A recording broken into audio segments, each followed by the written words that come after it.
What's up everybody, it's Joe here with Joseph Blake Photography, and in today's video we're going to be talking about the very imminent announcement and release of the Canon R5 Mark II and the Canon R1. What are we going to expect?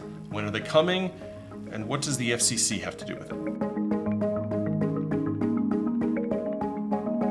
Everybody, I'm Joe, this is Joseph Blake Photography. This is my channel where we talk about gear and tech and all the things that we do to create content. Whether it's here on YouTube or on TikTok, Instagram, maybe other places on the internet, maybe you're doing marketing for a company, maybe you've got your own freelance deal, whatever it is, maybe you're just making it for your own high school basketball team. Whatever it is that you do, this is the channel for you where we talk about what's going on and the equipment that you're going to use and the techniques that you're going to use to get that stuff done. If that's what you're into, please go ahead and hit the subscribe button. If this is the kind of video that you're looking for, please go ahead and hit the like button. That tells the algorithm that I'm doing a good job. Please tell me I'm doing a good job. Okay, hit all the buttons, and now let's talk about these cameras. Okay, we've got two cameras. Number one, the Canon R5 Mark II and the Canon R1. Right, for the Canon R1, I'll go ahead and put the specs up on the screen for the Canon R1. This is what we're expecting. Super high-speed autofocus and AI goodness poured in. We don't know what that AI goodness will be, but that's what it's going to be. Moving object trajectory tracking or anticipation. That's where a lot of that AI-driven technology is going to be going. We are expecting a 30 megapixel full frame stacked sensor. No mechanical shutter at all. A 0.8 millisecond read time.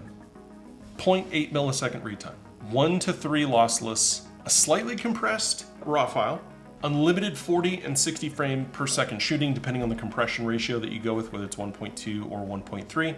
Burst mode up to 240 frame per second, a 1 second pre-shoot, better dynamic range than any camera that they currently have on the market, 16-bit RAW, in-camera depth of field stacking, 6.7K and 4.2K video at 60 and 120 frames per second.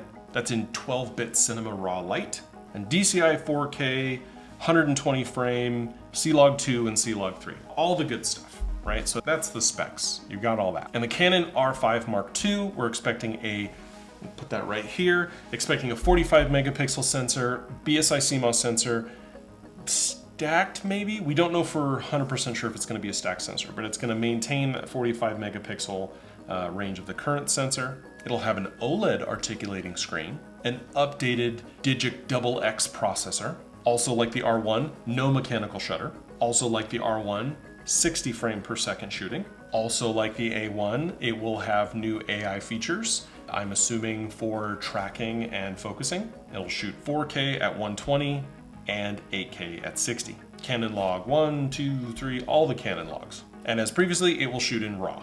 What has changed just recently is that Canon has filed for the FCC applications for the wireless that goes inside, right? Whenever you create a camera that has Bluetooth and Wi-Fi in it, you have to tell the FCC that you're gonna release it, get it approved, and make sure that it doesn't interfere with stuff.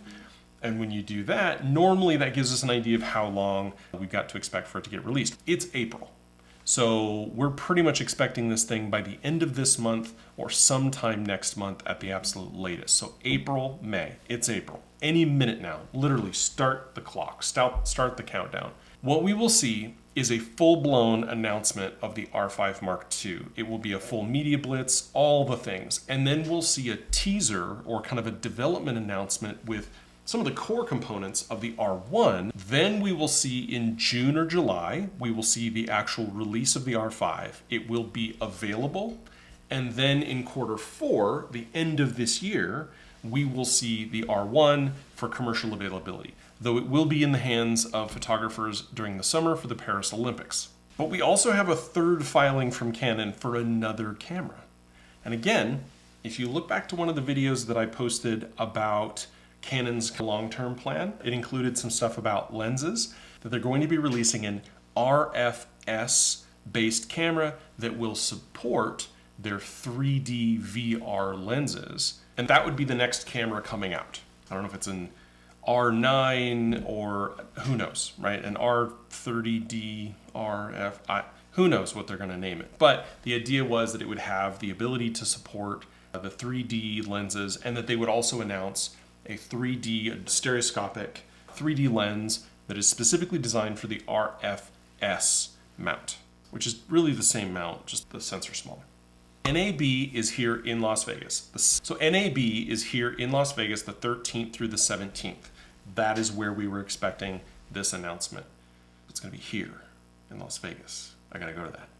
Again, we're expecting announcement in the next 3 to 4 weeks, and then release in June or July for the R5 Mark II, and that we're going to be getting the R1 at the end of the year. Okay, so that's an update, just a wrap up of everything that we know thus far. Those are the specs, that's the timeline, and now that we have these FCC announcements and some rumblings about April, May, confirming pretty much all of it, I think we are pretty close to seeing that announcement.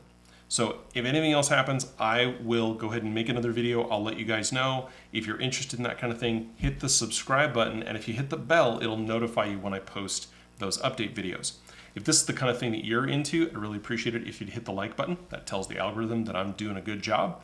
And again, I appreciate everybody who's been following me and watching this channel. I love this stuff. It's an exciting time, and I'm excited for new cameras. All right, I'll see you guys in the next one. Bye.